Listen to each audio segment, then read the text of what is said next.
Welcome to মুনমুনের classroom. আমরা করছি class 12-এর Russian MCQ এর সমাধান। আজ পথে তরল অবস্থার পরিচ্ছেদ 1.10 থেকে 1.11।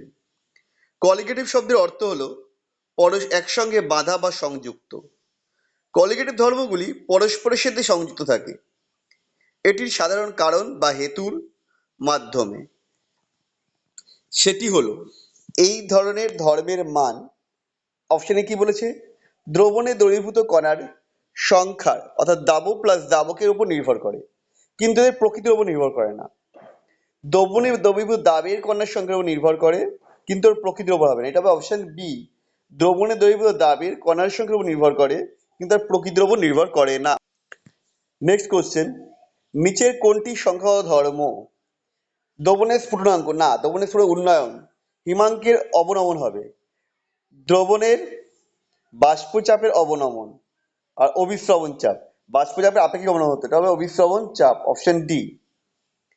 কিসের ওপর অনুদ্বয়ী দাবের লঘু দ্রবণের বাষ্পচাপের আপেক্ষিক অবনমন নির্ভর করে?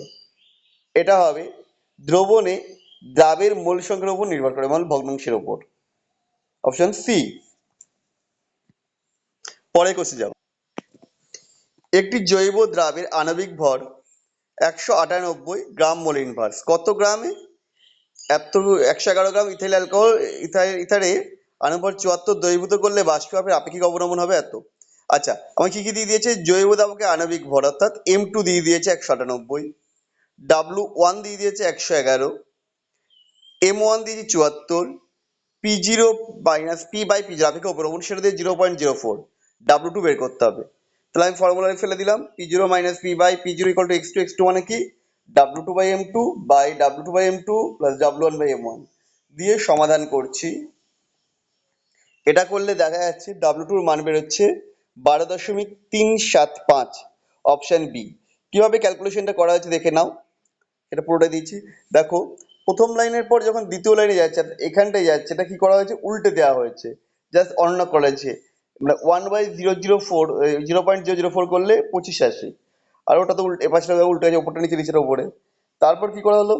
এরপর এটাকে দিয়ে এটাকে ভাগ করা হলো, আবার এটা প্লাস এটাকে দিয়ে এটা ভাগ করেছে। এটা করলে প্রথমটা 1 আসছে আর পরেরটা এটা এলো, দিয়ে এক বিয়োগ করে করেছি ক্যালকুলেশনটা। চলো নেক্সট প্রবলেমে যাই।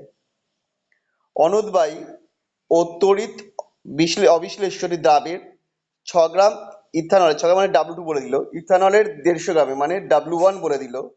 এর ফলে 85 সেন্টিগ্রেড উষ্ণতায় দ্রবণটির বাষ্পচাপ P বলে দিল, এবং বিশুদ্ধ উষ্ণতায় ইথানলের বাষ্প P0 বলে দিল। আমায় বের করতে হবে দ্রাবের আণবিক ভর M2 বের করতে হবে। ফর্মুলা একই ফর্মুলা, এবং ভ্যালুগুলো সব আস্তে আস্তে পুট করে দিলাম। করলে M2 যেটা বেরোচ্ছে দেখো, ঠিক আগের মতোই ক্যালকুলেশন করা হয়েছে, 120 বেরোচ্ছে, 120.8, অপশন সি। নেক্সট অঙ্ক, 40 ডিগ্রি সেন্টিগ্রেড উষ্ণতায় জলের বাষ্পচাপ 7.35 কিলো পাস্কেল। 87.3 গ্রাম জলে 9 গ্রাম ইউরিয়া দ্রবীভূত করলে প্রাপ্ত দ্রবণের 40 ডিগ্রি সেন্টিগ্রেড উষ্ণতায় বাষ্পচাপ কত হবে? সে একই formula, P equal to x1 P0। x1 মানে কি হচ্ছে W1 by M1 by W1 by M1 plus W2 by M2।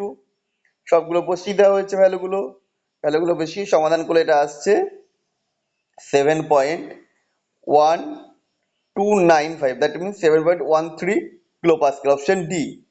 Next, 30 degree centigrade উষ্ণতায় গ্লুকোজের 1 মোলার জলীয় দ্রবণের বাষ্পচাপের আপেক্ষিক অবনমন মানে P0 minus P by P0 বের করতে হবে। এটা ইকুয়াল টু x2, x2 মানে কি 1 মোলার মানে উপরে আছে গ্লুকোজ 1 মোল, নিচে আছে 1 মোল প্লাস 1000 গ্রাম জল, এটা রয়েছে 9000/18। এটা করে সমাধান করলে আসছে 0.0176, অপশন বি। 25 ডিগ্রি সেন্টিগ্রেড উষ্ণতা একটি জলীয় দ্রবণের বাষ্পচাপের আপেক্ষিক অবনমন ঘটে এত, মানে P0 minus P by P0 M2 বের করতে হবে। মোলারিটি x ধরে নিলাম, তাহলে P0 minus P by P0 equal to x by x plus 1000/18, 1000 gram জল 1 মোল রয়েছে। সমাধান করা হয়েছে, দেখো সমাধান করলে আসছে x এর মান 0.9, অর্থাৎ অপশন সি আসছে আমাদের। ব্যাস কোনাকুনি গুণ করে সমাধান করা যায়, খুব সহজ সমাধান। 100 গ্রাম জলে 10 গ্রাম ইউরিয়া মানে W1 হচ্ছে 100, W2 হচ্ছে 10। প্রাপ্ত দ্রবণের বাষ্পীয় আপেক্ষিক অবনমন হচ্ছে x, P0 minus P by P হচ্ছে x। সমপরিমাণ 10 গ্রাম জলে, সমপরিমাণ জলে 10 গ্রাম গ্লুকোজ, আচ্ছা 10 গ্রাম ইউরিয়া আছে 10 গ্রাম গ্লুকোজ করলেও বা সাপেক্ষে হচ্ছে ওয়াই, তাহলে এক্স ওয়াই তুলনা করতে হবে। দেখো এখানে যেটা বলেছে কি, যেটা হচ্ছে দুটো দ্রবণই রয়েছে একই পরিমাণ জলে, তাহলে এখানে দুটোর মোল সংখ্যা যার বেশি তার বাষ্প চাপে আপেক্ষিক আবরণ বেশি হবে। তাহলে প্রথমটা হচ্ছে কত মোল, 10/60, দ্যাট হচ্ছে 1/6 মোল। আর পরেরটা হচ্ছে 10/180 মানে 1/18 মোল। তাহলে প্রথমটার যেহেতু মোল সংখ্যা বেশি, সুতরাং তার বাষ্প চাপের আপেক্ষিক আবরণটা বেশি হবে, অর্থাৎ এক্স গ্রেটার দেন ওয়াই হবে। এ ও বি দুটি তড়িৎ বিশ্লেষ্য ও দুটি অনুদ্বায়ী তড়িৎ অবিশ্লেষ্য পদার্থের 540 গ্রাম জলে এর 30 গ্রাম দ্রবীভূত করলে বাষ্পচাপে আপেক্ষিক আবরণ যে পরিমাণে ঘটে, সমপরিমাণ জলে বি এর 90 গ্রাম দ্রবীভূত করলে সেই পরিমাণ ঘটে। অর্থাৎ কি হলো, দুটোর মোল সংখ্যা সমান। এবার এ ও বি আণবিক ভর বলেছে M A R M B হলে দুটোর তুলনা করতে বলেছে। তাহলে আমরা কি করব, 30/m = 90/mb, কারণ দুটোর মোল সংখ্যা সমান হয়েছে। তাহলে mb/ma কত হবে, 90/30 মানে 3, অপশন সি। 67°C উষ্ণতায় বিশুদ্ধ জলের বাষ্পচাপ 205 টর। সম উষ্ণতায় ল্যাক্টোজেনের জলীয় দ্রবণের বাষ্পচাপ দেখা গেল 202.95 টর।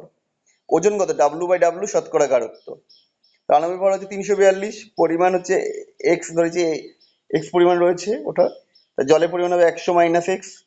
তাহলে এবার P0 - P = x/342 by x/342 যোগ 100 - x/18। তাহলে এবার সমাধান করা হচ্ছে, সমাধান করলে x এর মান বেরোচ্ছে 0.16, সরি ভুল বলছি, 16.10। That means option B. আমাদের ভিডিওটা তোমাদের কেমন লাগলো কমেন্ট করে জানিও, আবার দেখা হবে নেক্সট ভিডিওতে।